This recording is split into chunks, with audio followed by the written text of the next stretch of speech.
जय हिंद दोस्तों। चलिए हम लोग क्लास स्टार्ट करते हैं। दोस्तों देखिए, हम लोग पढ़ रहे हैं इस समय कार शक्ति और ऊर्जा। तो उम्मीद करता हूं कि आपको फर्स्ट क्लास समझ में आया होगा जिसमें हम लोग पढ़े थे कार के बारे में। ठीक, चलिए आज हम लोग का नेक्स्ट क्लास स्टार्ट करते हैं। तो इसमें आपका फर्स्ट हेडिंग का है ऊर्जा। ऊर्जा किसे कहते हैं? ऊर्जा किसे कहते हैं? तो देखिए, कार्य करने की क्षमता को ऊर्जा कहते हैं। कार्य करने की क्षमता को ऊर्जा कहते हैं। जैसे मान लीजिए ये कुर्सी है, ये क्या है? कुर्सी। अब इसको ये यहाँ है, अब यहाँ से हम क्या करते हैं, इसको उठाकर यहाँ रख देते हैं। तो कुछ ना कुछ बल लगा उठाने में और वहाँ से यहाँ तक विस्थापित करने में इस वस्तु पर विस्थापन हुआ। यहाँ से यहाँ तक लाए तो कुछ न कुछ विस्थापन हुआ, तक कार्य हुआ। तो जो कार्य हुआ उस किस क्षमता से कार्य हुआ उसे हम क्या कहेंगे? ऊर्जा। तो इसकी परिभाषा होगा ऊर्जा की कि कार्य करने की क्षमता को क्या कहते हैं? ऊर्जा कहते हैं। क्या कहते हैं दोस्तों? ऊर्जा। इसको याद रखिएगा। नेक्स्ट क्या है कि इसका एसआई मात्रक। ऊर्जा का आखिर में एसआई मात्रक क्या होता है? देखिए, मात्रक, एसआई मात्रक, एमकेएस मात्रक, सीजीएस मात्रक, ठीक, एफपीएस मात्रक, तो ये तो मात्रक होता है। लेकिन कभी कभी आपसे क्वेश्चन पूछ देता है कि ऊर्जा का एसआई मात्रक क्या होता है? जूल होता है। क्या होता है? चला जूल। क्या होता है? जूल। और कभी कभी ये भी क्वेश्चन पूछता है कि सीजीएस मात्रक क्या होता है? ऊर्जा का सीजीएस मात्रक तो अर्ग होता है। क्या होता है? अर्ग। और एक जूल बराबर कितने अर्ग होते हैं? तो 10 के पावर 7 अर्ग होते हैं। अगर पूछे एक अर्ग बराबर कितने जूल होते हैं, तो 10 के पावर -7 जूल होते हैं। इसको चला याद रखना। ठीक, ऊर्जा का एसआई मात्रक। ऊर्जा का एसआई मात्रक क्या होता है? जूल होता है। क्या होता है ऊर्जा का एसआई मात्रक? जूल। क्या होता है? जूल। ऊर्जा का एसआई मात्रक क्या होता है? जूल होता है। ठीक, और इसका कभी कभी मात्रक एक और है, न्यूटन मीटर। क्या है? Newton into meter. देखिए, जो कार्य होता है और ऊर्जा दोनों का मात्रक सेम होता है। कभी कभी यह भी क्वेश्चन पूछ देता है कि जो विकल्प दिया रहता है, कहता है कि कार्य और ऊर्जा का मात्रक क्या होता है, मतलब कि कहेगा कि इसमें से छांटिए कौन सेम मात्रक रखता है। तो कौन सेम मात्रक रखता है? कार्य और ऊर्जा। कार्य का मात्रक दोस्तों हम लोग पढ़े थे जूल होता है या तो न्यूटन मीटर होता है। ठीक, ऊर्जा का मात्रक जूल होता है या तो न्यूटन इनटू मीटर होता है। तो कार्य और ऊर्जा ये दोनों चीज ऐसी मापन है जिसमें इनके जो मात्रक होते हैं क्या होते हैं? इक्वल होते हैं। ठीक, एक जूल बराबर होता है 10 के पावर 7 अर्ग, एक अर्ग बराबर 10 के पावर -7 जूल। कार्य का भी मात्रक सीजीएस पद्धति में अर्ग होता है। कार्य का भी मात्रक सीजीएस पद्धति में क्या होता है दोस्तों? अर्ग होता है। ठीक, चलिए नेक्स्ट देखते हैं, राशि। कार्य कौन सी राशि है? कार्य कौन सी राशि है? तो देखिए, राशि दो प्रकार की होती हैं। ठीक, राशि दो प्रकार के, एक होती है सदिश, दूसरा होता है अदिश। तो कार्य कौन सी राशि है? कार्य नहीं, ऊर्जा। ऊर्जा कौन सी राशि है? अदिश राशि है। हालांकि आपका जो कार्य होता है ये भी एक अदिश राशि होता है। कार्य भी कौन सी राशि होता है? अदिश राशि। क्योंकि इसमें दिशा निश्चित नहीं होता है। परिमाण तो होता है लेकिन दिशा निश्चित नहीं होता है। तो ऊर्जा कौन सी राशि है? एक अदिश राशि है। ठीक, ऊर्जा का विभिन्न रूप। ऊर्जा का विभिन्न रूप, जैसे कि मान लीजिए प्रकाश ऊर्जा, विद्युत ऊर्जा, ध्वनि ऊर्जा, नाभिकीय ऊर्जा, गतिज ऊर्जा, स्थिति ऊर्जा, यांत्रिक ऊर्जा। ये सब ऊर्जा का क्या होता है? विभिन्न रूप होता है। सूर्य ऊर्जा, द्रव्यमान ऊर्जा, विद्युत ऊर्जा, ध्वनि ऊर्जा आदि। ठीक, और इसमें यांत्रिक ऊर्जा जो होती है वो क्या होता है? दो प्रकार की होती है, एक गतिज ऊर्जा और स्थिति ऊर्जा। जो यांत्रिक ऊर्जा होती है गतिज ऊर्जा और स्थिति ऊर्जा के मिलकर बना होता है। अगर हम कहें कि यांत्रिक ऊर्जा किसे कहते हैं, तो जिसमें गतिज ऊर्जा और स्थिति ऊर्जा दोनों हो उसे हम क्या कहते हैं? यांत्रिक ऊर्जा, ठीक ना। जैसे मान लीजिए हम एक जगह स्थिर हैं और पृथ्वी से कुछ न कुछ ऊंचा पर है। अब यह वस्तु है, ये क्या है, पृथ्वी से न कुछ ऊंचाई पर है, तो इसके पास क्या है, स्थिति ऊर्जा। क्या है, स्थिति ऊर्जा।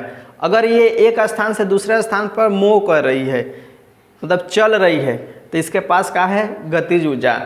और पृथ्वी के कुछ ऊंचाई पर भी है, पृथ्वी से कुछ ऊंचाई पर भी है, तो स्थिति ऊर्जा भी है साथ में और गतिज ऊर्जा भी साथ में। जैसे कि जो आपके फर्श पर रहता है फैन, वो छत पर क्या करता है, चलता है, तो पृथ्वी से कुछ ऊंचा भी होता है और घूमता रहता है।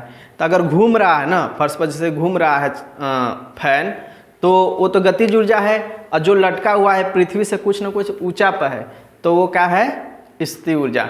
तो चलता हुआ फैन एक यांत्रिक ऊर्जा का एग्जाम्पल होगा, ठीक।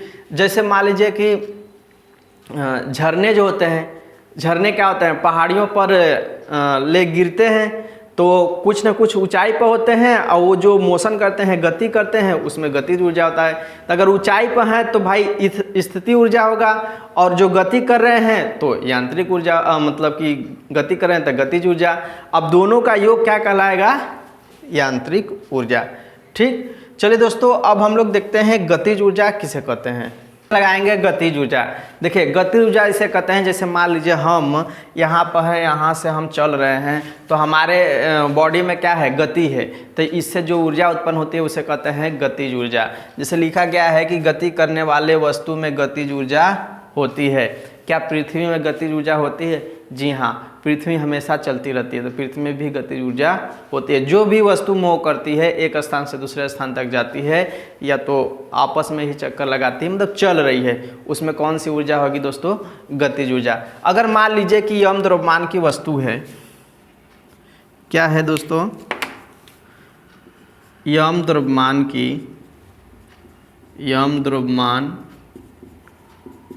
की वस्तु है, भी वेग से चल रही है, भी वेग से चल रही है, या तो भी वेग से गति कर रही है, ठीक ना। तो गतिज ऊर्जा क्या होगा, तो गतिज ऊर्जा को काइनेटिक एनर्जी मतलब K बराबर होता है 1/2 mv², 1/2 mv²। कभी कभी देखिए आप लोग संवेग पढ़े होंगे, संवेग नहीं पढ़े होंगे तो पढ़ लेंगे। संवेग मतलब P इक्वल होता है mv, ठीक ना। P इक्वल क्या होता है, mv। तो यहाँ हम क्या करते हैं, जो आपका गतिज ऊर्जा है K बराबर 1/2 mv², तो K बराबर हो जाएगा 1/2 मल्टीप्लाई कर देते हैं, इसको m² कर देते हैं, इसको v²। तो यहाँ एक m का मल्टीप्लाई हुआ तो m का यहाँ डिवाइड कर देंगे, तो K बराबर हो जाएगा mv²/2m। तो कभी कभी आपसे क्वेश्चन पूछता है कि संवेग और गतिज ऊर्जा में संबंध बताइए, तो क्या होता है, kp²/2m।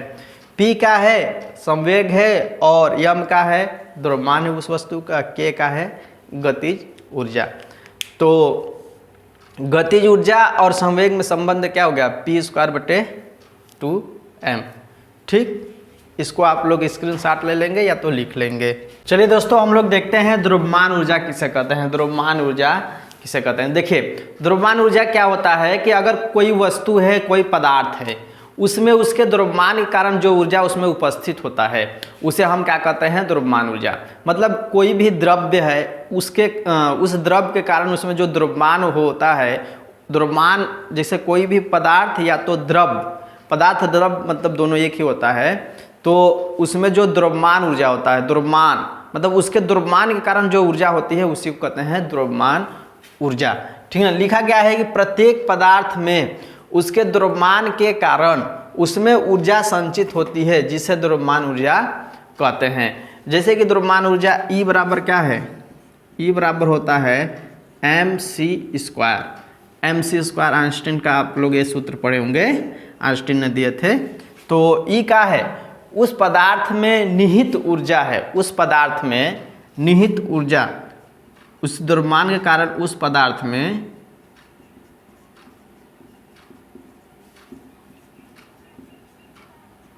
निहित ऊर्जा है। मतलब किसी वस्तु के द्रव्यमान के कारण उसमें उपस्थित निहित ऊर्जा है, ठीक ना। और यम का है तो पदार्थ का द्रव्यमान है। यम क्या है? पदार्थ का द्रव्यमान है, सी का है तो सी प्रकाश का वेग है। सी का है प्रकाश का वेग। प्रकाश का वेग निर्वात में कितना होता है? 3 ×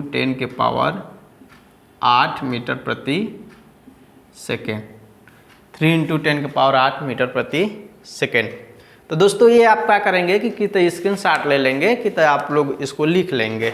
ऊर्जा के जो रूप था उसको हम लोग देख लेते हैं। जैसे सौर ऊर्जा किसे कहते हैं? तो जो हमारा ब्रह्मांड है, ब्रह्मांड के आसपास बहुत सारी ऊर्जाएं होती हैं जिसे हम कहते हैं सौर ऊर्जा। अगर हम कहें नाभिकीय ऊर्जा तो परमाणु के नाभिक का विखंडन या तो संलयन होता है। जैसे कि सूर्य से हमें कैसे ऊर्जा मिलती है? तो जब हीलियम का हाइड्रोजन का हीलियम में संलयन होता है उसे हमें सूर्य से ऊर्जा मिलती है। तो कभी विखंडन होता है, कभी संलयन होता है। परमाणु बम में क्या होता है? विखंडन होता है और सूर्य के पास क्या होता है? संलयन होता है। तो नाभिकीय ऊर्जा क्या होता है? नाभिक के संलयन या विखंडन के कारण नाभिकीय ऊर्जा। तो ध्वनि ऊर्जा, ध्वनि ऊर्जा क्या होता है दोस्तों कि जैसे मान लीजिए हम बोल रहे हैं, हमारे बोलने से या तो मोटर जो होती हैं, रेलगाड़ी का जो आवाज़ होता है, ठीक, जहाज़ का जो आवाज़ होता है, लाउड स्पीकर जो होता है, डीजे उजे जो होते हैं आवाज़ करते हैं, उससे जो ऊर्जा उत्पन्न होती है उसे हम कहेंगे दोस्तों ध्वनि ऊर्जा। रासायनिक ऊर्जा, रासायनिक ऊर्जा जैसे कि मान लीजिए कि हमारे पास अगर कहें कि कौन सी ऊर्जा है जिसे हम आपसे बात कर रहे हैं, तो हमारे पास रासायनिक ऊर्जा है। जो बैटरी होता है, इन्वर्टर जो लगा रहता है घर में, तो उस बैटरी में कौन सी ऊर्जा होती है? रासायनिक ऊर्जा होती है। ठीक, आता है प्रकाश ऊर्जा।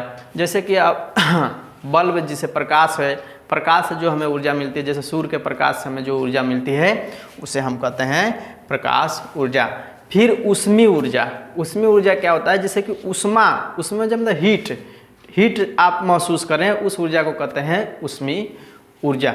ठीक, तो दोस्तों आज के लिए हम लोग इतना ही रहने देते हैं। अगर आप लोग इसका PDF चाहते हैं, कंप्लीट PDF, तो यही पिंटू ईडर्स पब्लिकेशन जो एक टेलीग्राम चैनल है, वहाँ से आपको एक PDF कंप्लीट मिल जाएगा। तो आज के लिए हम इतना ही रहने देते हैं। जय हिंद दोस्तों।